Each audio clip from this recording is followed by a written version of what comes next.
Welcome my dear students, welcome to my YouTube channel ঘরে ঘরে English.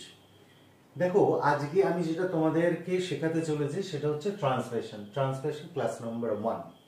এটা তো অনস্বীকার্য, মানে এটাকে অস্বীকার করার উপায় নেই যে শুধুমাত্র মুখস্থ করে তুমি বর্তমান ক্লাসের যে কোনো পরীক্ষায় বা মাধ্যমিক পরীক্ষায় তুমি কমন পাবে আর সেই রাইটিংটা লিখে দেবে, এই আশা করাটা দুরাশা। কারণ কমন আসেই না বলতে গেলে। তাহলে কি করতে হবে? একটু নিজে লেখা শিখতে হবে, এবং নিজে লেখা শিখতে শিখতে একটা জায়গায় পৌঁছে যাবে যখন তুমি কনফিডেন্টলি পরীক্ষার হলে গিয়ে ঠিক ছোট ছোট বাক্য বানিয়ে বানিয়ে ইংলিশে নিজে থেকে কি লিখতে পারবে। তার জন্য রেগুলার আমার এই ট্রান্সলেশন ক্লাসগুলো কি দেখতে হবে, এবং দেখবে একটা দিন তোমার কনফিডেন্স গ্রো হবে এবং তুমি কিন্তু লিখতে শিখবেই। এখন ট্রান্সলেশনের জন্য মেন কি দরকার? মেন হচ্ছে টেন্সের নলেজ থাকতে হবে। সেটা তুমি শিখে যাবে, আমার প্রিভিয়াস টেন্সের ক্লাসগুলো ফলো করলে তুমি শিখে যাবে। আর একটা জিনিস, যেটা স্টক অফ ওয়ার্ডসগুলো অটোমেটিক হবে। তুমি যত পড়াশোনার সাথে ইংলিশের সঙ্গে অ্যাটাচ থাকবে না, তুমি নিজেই ফিল করবে আস্তে আস্তে তোমার ইংলিশ ওয়ার্ড ক্যাপাসিটিটা বাড়তে থাকবে। এখন ট্রান্সলেশন করতে গেলে সবার আগে যেটা দরকার, এই সিকোয়েন্সটা সাবজেক্ট, ভার্ব আর অবজেক্ট। তুমি যদি একবার এই সিকোয়েন্সটাকে মেনটেন করতে পারো, তাহলে ইংলিশ টেন্স, ইংলিশ লেখা, ইংলিশ সেন্টেন্স গঠন করা কোনো ব্যাপারই না। Subject, verb, object. বাংলার ক্ষেত্রে কিন্তু এর কোনো ফিক্সড রুল নেই। দেখো, বন্ধুদের সাথে সকালে, আমি এটা ঘুরিয়ে বলতে পারি, সকালে ফুটবল খেলছে রাম তার বন্ধুদের সাথে মাঠে, রাম মাঠে খেলছে ফুটবল বন্ধুদের সাথে সকালে।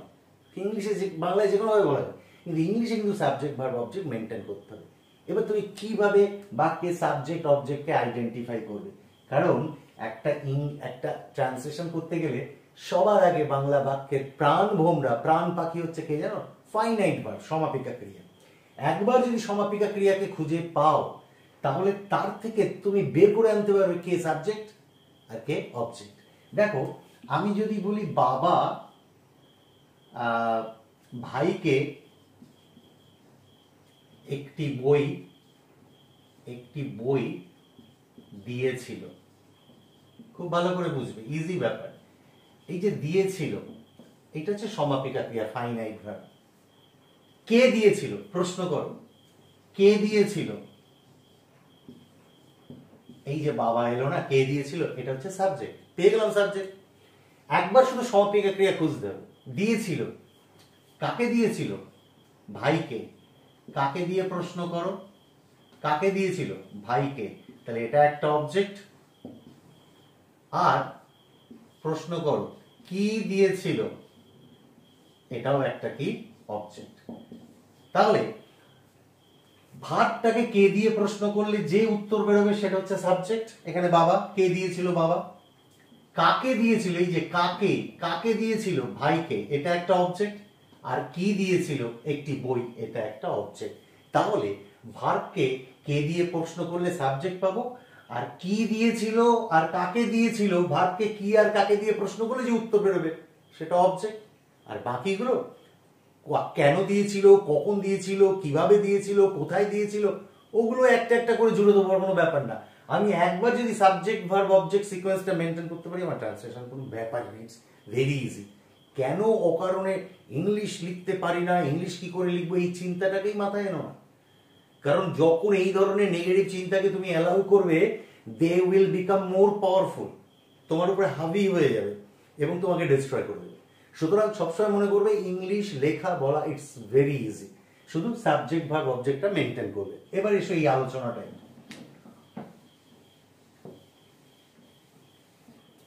বলছে, গত মাসে আমি বাবা মায়ের সাথে দার্জিলিং এ গিয়েছিলাম। এই টোটাল বাক্যে সমাপিকা ক্রিয়া কে বলতো? গিয়েছিলাম। তুমি নিজেই বুঝতে পারছো, গিয়েছিলাম। এবার গিয়েছির সঙ্গে একটা লাম রয়েছে, দেখতে পাচ্ছ? গিয়েছিলাম, আর একটা একার রয়েছে, গিয়েছিলাম। লাম মানে পাস্ট, গিয়েছিলাম, যাচ্ছিলাম বলেনি কিন্তু গিয়েছিলাম, তাহলে এটা পাস্ট ইনডেফিনিট। ঠিক আছে? প্রশ্ন করো, কে গিয়েছিল? আমি গিয়েছিলাম। তাহলে এটা কি হলো? সাবজেক্ট। এটা সাবজেক্ট। আর গিয়েছিলামটা কি? ভার্ব। তাহলে আমি বাবা মায়ের সাথে দার্জিলিং এ গিয়েছিলাম গত মাসে। তাহলে আমি কি করব, প্রথমে এইটাকে আমি দিয়ে দেব, আমি লিখবো গত মাসে, কি লিখবো, লাস্ট মান্থ, লাস্ট মান্থ। এবার দেখো এই শব্দগুলোর শেষে না অনেক সময় বিভক্তি, অনুসর্গ এইগুলো যুক্ত থাকে। যেমন দেখতো গত মাসে একটা একার রয়েছে, তাহলে তুমি ইচ্ছা করলে কিন্তু এখানে সামনে একটা কি দিতে পারো, ইন। তাহলে in last month, in last month, অর্থাৎ গত মাসে, ইন লাস্ট মান্থ। এই জায়গাতে দেখা যাচ্ছে এবার আমি সাবজেক্টটা নেব, কে না আমি, আই। এবার বলো পাস্ট ইনডেফিনিট নিয়ম কি, গিয়েছিলাম, অর্থাৎ ভার্বের পাস্ট ফর্ম হবে V2। তাহলে এইটার পর হবে এইটা, কেটে দিলাম, গিয়েছিলাম, আই ওয়েন্ট। এবার তুমি গিয়েছিলামকে প্রশ্ন করো, কি গিয়েছিলাম, কাকে গিয়েছিলাম, কোনো উত্তর আসছে না। দরকার নেই, অবজেক্ট যে থাকতে হবে এমন কোনো কথা নেই, নেই তো নেই। এইবার গত মাসে আমি গিয়েছিলাম, কোথায় গিয়েছিলাম, প্রশ্ন করবো কি, কোথায় গিয়েছিলাম, দার্জিলিং এ।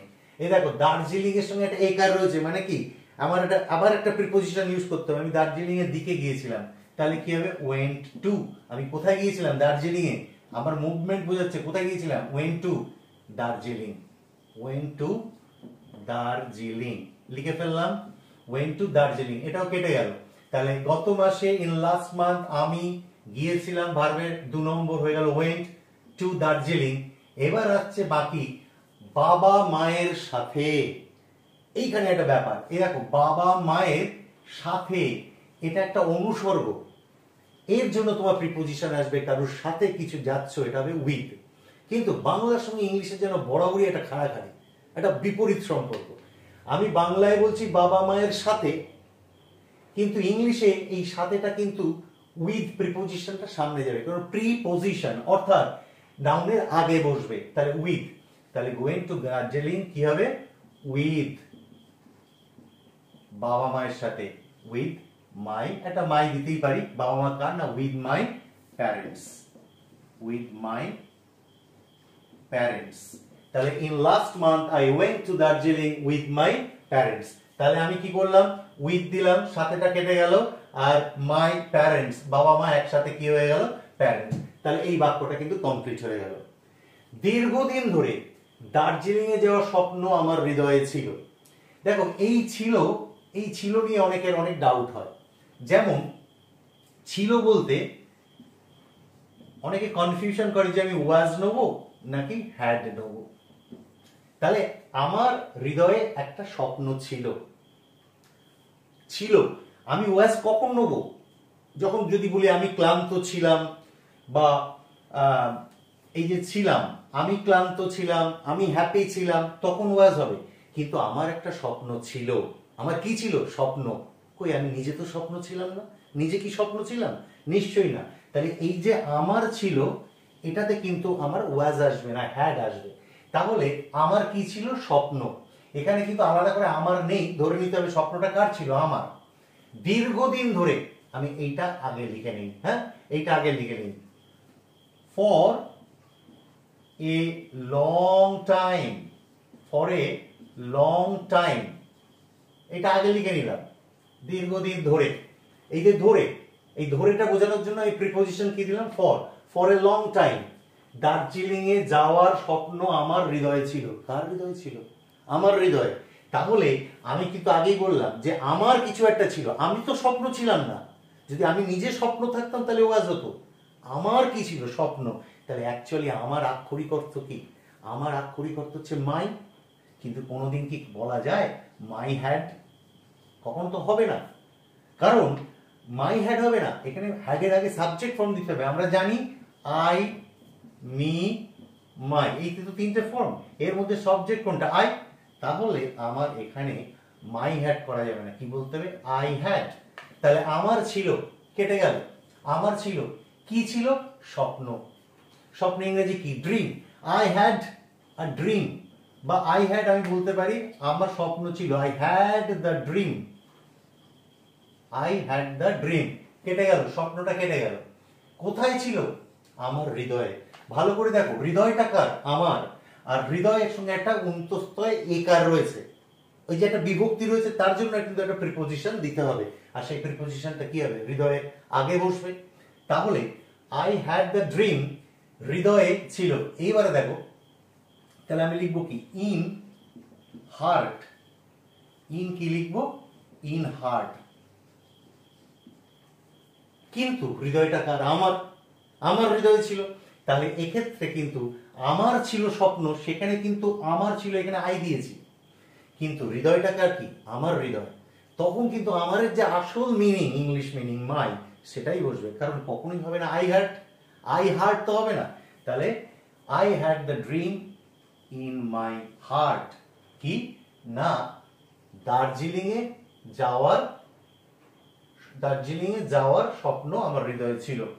তো in my heart to visit, এই যে যাওয়ার, এটাকে আমি এইভাবে আনবো, টু ভিজিট, অর্থাৎ দার্জিলিং এ যেতে পারার স্বপ্ন ছিল, to visit Darjeeling, to visit Darjeeling. হয়ে গেল, সবটাই মিটে গেল। এই যে দার্জিলিং এ, এই যে যাওয়ার কি দিয়ে এলো, টু ভিজিট, আর এটা হয়ে গেল দার্জিলিং এ, এই যে আমার হৃদয়, সবটা হয়ে গেল। আমি শিহরিত হয়েছিলাম, এই যে ফাইনাইট ভার্ব, দেখো হয়েছিলাম, এটাও তো পাস্ট ইনডেফিনাইট। হয়েছিলাম, হওয়া ইংরেজি কি, বিকাম, তাই তো। আমি শিহরিত হয়েছিলাম, আমি কি হয়েছিলাম, শিহরিত। তাহলে কি হবে, প্রথমে সাবজেক্ট নেব আই, বিকামের পাস্ট ফর্ম করতে হবে, যেহেতু এটা পাস্ট ইনডেফিনাইট। আই বিকেম, শিহরিত ইংরেজি অনেক হয়, এক্সাইটেড, এনচ্যান্টেড, থ্রিলড। আমি থ্রিলটা ইউজ করব, ঠিক আছে, THRILLED। আই বিকেম থ্রিলড, আমি শিহরিত হয়েছিলাম। এবারে কিন্তু একটা ক্লজ শুরু হচ্ছে, when। ওকে, when বললেই কিন্তু আবার এখানে ক্লজ হচ্ছে, মানে নতুন করে এখানে সাবজেক্ট পাবো, নতুন করে কি পাবো, ফাইনাইট ভার্ব পাবো। তাহলে এখানে ক্লজ দিলাম, তাহলে আমি শিহরিত হয়েছিলাম হয়ে গেল। এবার হচ্ছে when, যখন, সব অবশেষে আমার স্বপ্ন সত্যি হয়েছিল। তাহলে অবশেষে এটা লিখে নিই, when at last, সাবজেক্টকে আমার স্বপ্ন, তাহলে কি হবে, মাই ড্রিম, কারণ স্বপ্নটা কার, স্বপ্নের সঙ্গে, স্বপ্ন কার, আমার, আমার পজিশনে স্বপ্নটা রয়েছে, তাহলে হবে মাই ড্রিম সত্যি হয়েছিল। তাহলে সাবজেক্টের পরে কি আছে, বর্ব বলছি ভার্ব, তাহলে মাই ড্রিম বিকেম, বিকামের পাস্ট ফর্ম কি, become, became true, became true. হয়ে গেল, আমার স্বপ্ন মাই ড্রিম হয়েছিল, কি হয়েছিল, ট্রু, মিটে গেল। আমি সেখানে পাহাড়ের সৌন্দর্য উপভোগ করেছিলাম, এই হচ্ছে ভার্ব, উপভোগ করেছিলাম।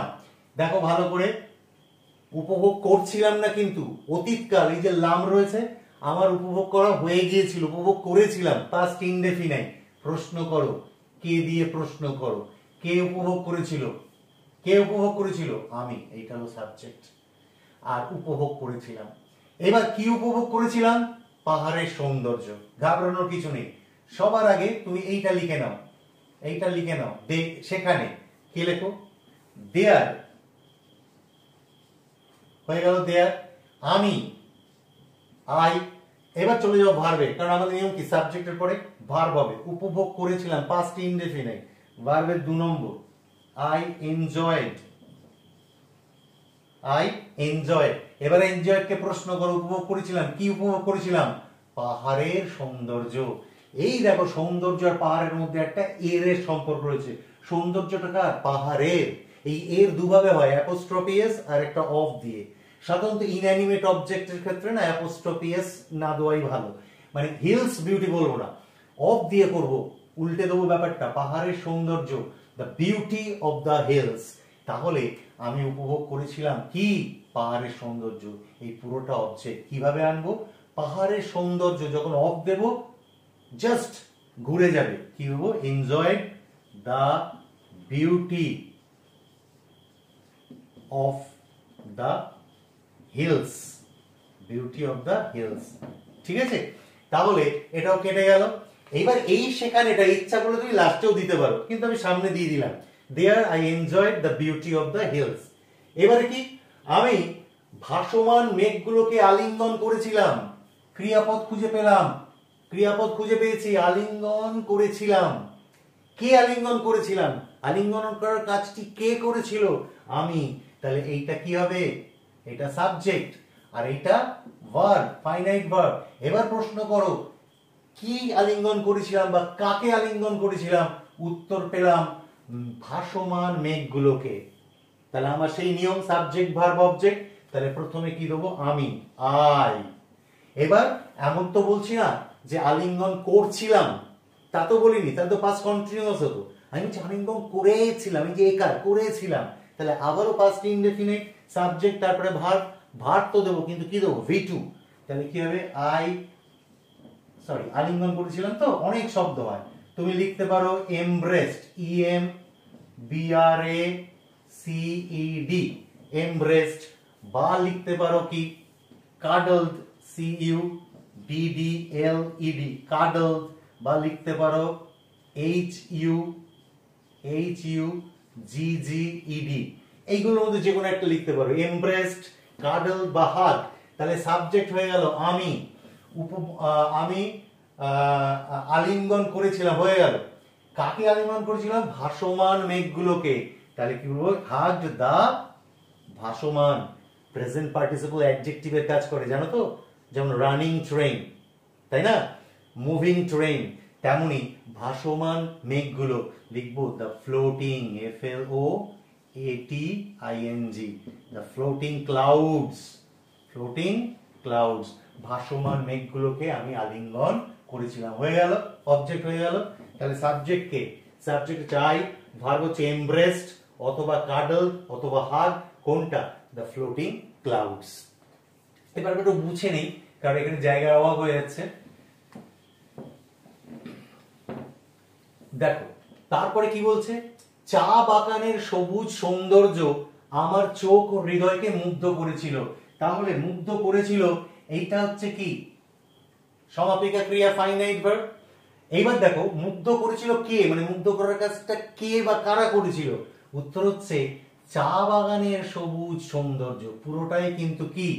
এই ভার্বের এজেন্ট, অর্থাৎ মুগ্ধ করার কাজটা কে করেছিল? চা বাগানের সবুজ সৌন্দর্য। আর কাকে মুগ্ধ করেছিল? আমার চোখ আর হৃদয়কে।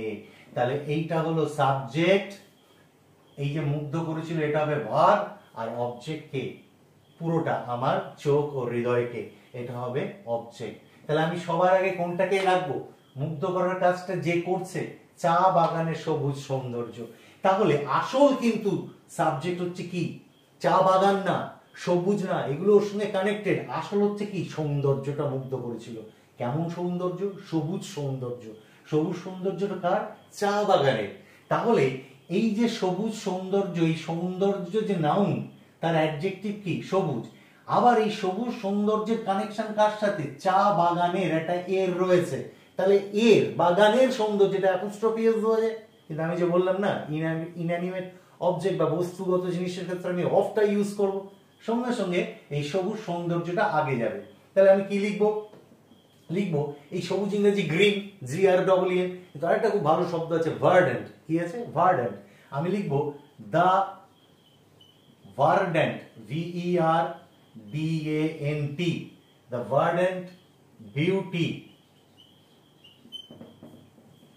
এই যে ভার্ডেন্ট বিউটি, ভার্ডেন্ট বিউটি মানে কোনটা হয়ে গেল? সবুজ সৌন্দর্য। সবুজ সৌন্দর্যটা কোথায়? কিসের? চা বাগানের। তাহলে কি লিখবো? Of the tea garden, tea garden, অথবা লিখতে পারো tea gardens, no problem. The verdant beauty of the tea gardens. আমার কিন্তু সাবজেক্ট তৈরি হয়ে গেছে। এবার নিয়ম তোমরা জানো তো, সাবজেক্টের পরে কি হবে? ভার্ব। ভার্ব হচ্ছে কোনটা? মুগ্ধ করেছিল। তাই মুগ্ধ করেছিল আবারও কিন্তু পাস্ট ইনডেফিনাইট। মুগ্ধ করা ইংরেজি অনেক শব্দ আছে, আমি লিখতে পারি চার্মড, চার্মড লিখতে পারি। লিখতে পারি আমি লিখতে পারি মেসমেরাইজড, MESMERISED, মেসমেরাইজড লিখতে পারি। অথবা লিখতে পারি থ্রিলড, THRILLED, থ্রিলড। অথবা লিখতে পারি এনথ্রলড, ENTHRALLED।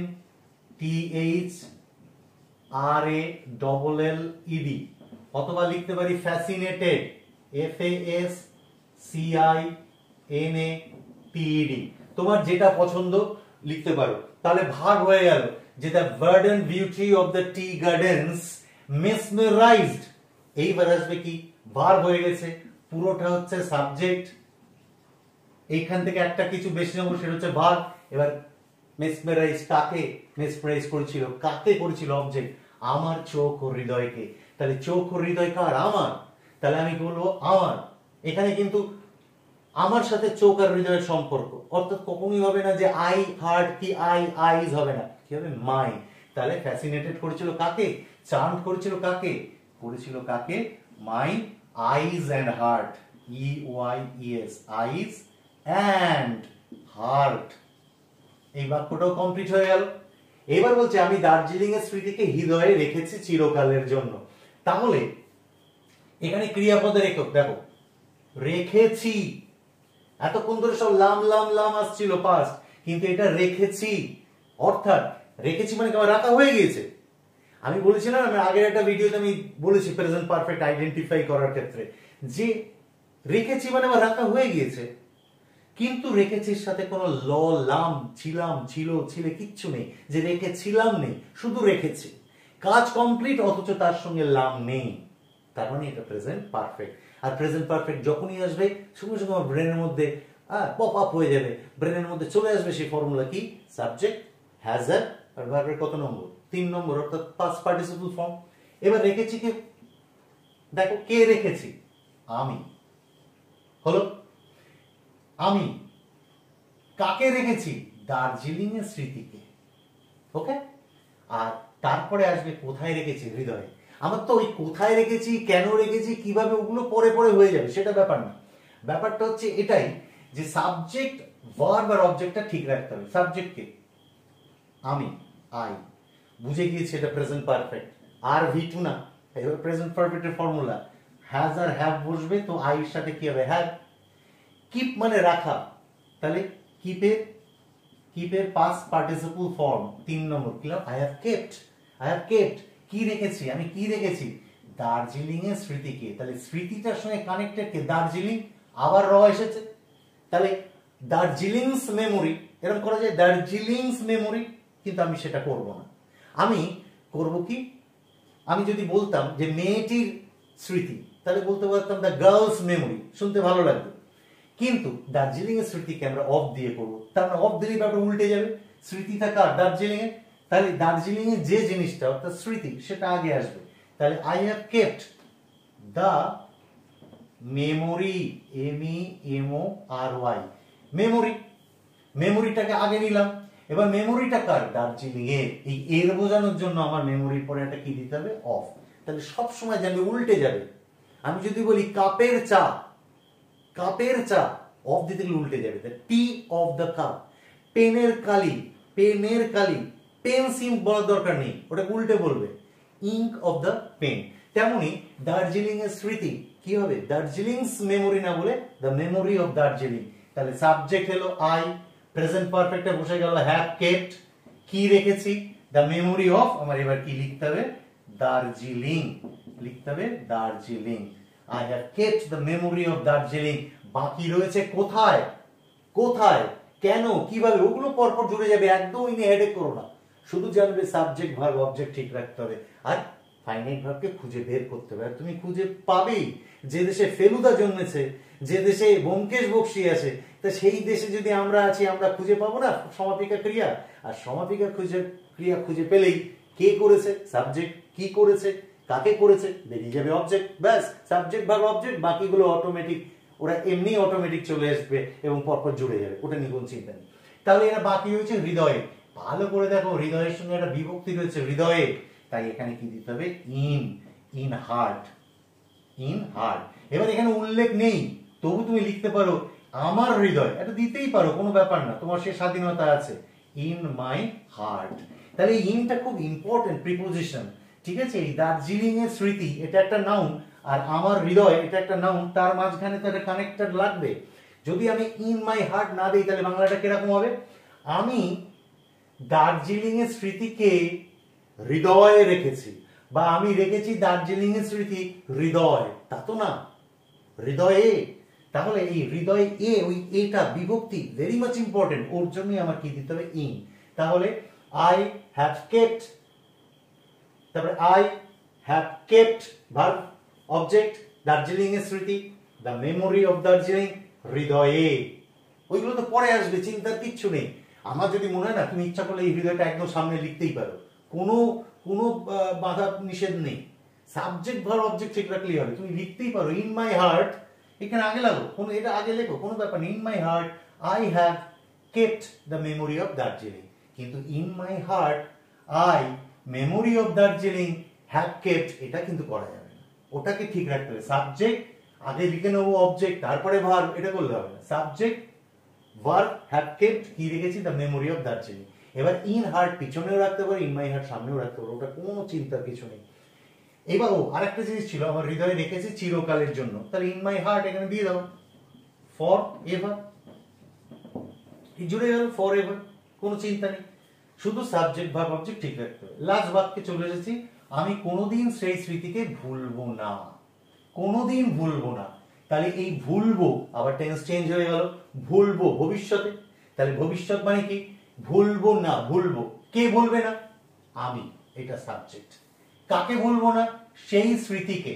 এবার তুমি বলতে পারো যে স্যার এই এবার কি হচ্ছে? আমি কোনোদিন ভুলবো না সেই স্মৃতিকে, এই কোনোদিন না, কোনোদিন না, কোনোদিন মানে এভার, আর না মানে নট, নট যুক্ত এভার মিলে একসাথে করে দেবে নেভার। নেভার লিখলে কোনোদিন আর না দুটোই কভার হবে, কার মধ্যে? নেভারের মধ্যে। তাহলে প্রথমে লিখবো কি? আই উইল, তুমি হয়তো বলবে আইয়ের সাথে শ্যাল হয়, হ্যাঁ আই শ্যাল দিলে কোনো প্রবলেম নেই, কিন্তু ইদানিং দেখা যাচ্ছে উইলের ইউজটাকেই বেশি প্রাধান্য দেওয়া হচ্ছে। তাহলে আই উইল, এখানে কি দেবো? নেভার। আই উইল নেভার, এই নেভার বললাম যেই কোনোদিন আর না দুটোই মিটে গেল, ঠিক আছে? আমি কোনোদিন, এবার উইল নেভার, এবার আসল ভার্বটা তো দিতে হবে, বলা। তাহলে I will never forget, I will never forget, verb এসে গেল, অবজেক্ট কোনটা? সেই স্মৃতিকে, দ্যাট মেমোরি, দ্যাট মেমোরি, ব্যাস এই হয়ে গেল সেই স্মৃতিকে। এবার তুমি বলতে পারো স্যার এইখানে তো আপনি বারবার বিভক্তি বিভক্তি বলছেন, এই যে স্মৃতির সঙ্গে কে রয়েছে, কই এই বিভক্তির জন্য তো কিছু দিলেন না। ব্যাপার হচ্ছে যখন যখন সেইটা অবজেক্ট হবে, এটা তো একটা অবজেক্ট, আমি কি বলবো না? স্মৃতিকে বলবো না, প্রশ্ন করছি তো কি বলবো না? সেই স্মৃতিকে। অর্থাৎ যখন অবজেক্ট বা সাবজেক্টের সঙ্গে, সেই সাবজেক্ট বা অবজেক্টের সঙ্গে কোনো কে বা রে বা র এরকম যুক্ত থাকলে কোনো চিন্তা নেই, তার জন্য তোমাকে আলাদা কোনো প্রিপোজিশন লাগবে না। তাহলে কোনোদিন ভুলবো না, I will never forget that memory. ঠিক আছে? আমি যদি বলি যে আমি বন্ধুদের সাথে ফুটবল খেলছিলাম, আই ওয়াজ প্লেইং ফুটবল। এইবার এই যে I was playing football, past continuous, subject I, verb was playing, কি না ফুটবল, এটার পরে তুমি একটার পর একটা কি চলতেই থাকবে। I was playing football, I was playing football with my friends, বাড়লো। I was playing football with my close friends, বাড়লো। I was playing football with my close friend in the field, বাড়লো। I was playing football with my close friend in the big grassy field, in the big grassy field in the afternoon yesterday. I was playing football with my close dear friends in the big grassy field in the afternoon yesterday with joyful mind. Just এটাকে স্টাইলে বলে দাও, just স্টাইলে বলে দাও, ঠিক আছে? I was playing football with my close friends in the grassy field yesterday in the afternoon, very peacefully and happily in the huge grassy field. মেন তো কিছুই না, মেন তো ওইটাই, I subject was playing verb, আর কি খেলছিলাম? Football. বাকিগুলো একটার পর একটা অটোমেটিক স্বতঃস্ফূর্তভাবে জুড়ে যাবে। তো ইটস ভেরি ইজি, শুধু তোমরা এখন থেকে চেষ্টা করো একটু স্টক অফ ওয়ার্ডসটা কি বাড়াতে। আমার এই ট্রান্সলেশন ক্লাসগুলো যতদিন ফলো করবে না, তোমার অটোমেটিক্যালি স্টক অফ ওয়ার্ডস বাড়তেই থাকবে। একদিন তুমি কিন্তু কনফিডেন্টলি বলবে ইয়েস আই ক্যান। সেই আই ক্যান বলবে, সেই প্রত্যাশা নিয়েই আমি একটার পর একটা ক্লাস করতে থাকবো। সাথে থেকো, পাশে থেকো, সাবস্ক্রাইব করো, শেয়ার করো, কমেন্ট করো, আর অবশ্যই অবশ্যই লাইক দিও একটা। ঠিক আছে, খুব ভালো থেকো, টাটা।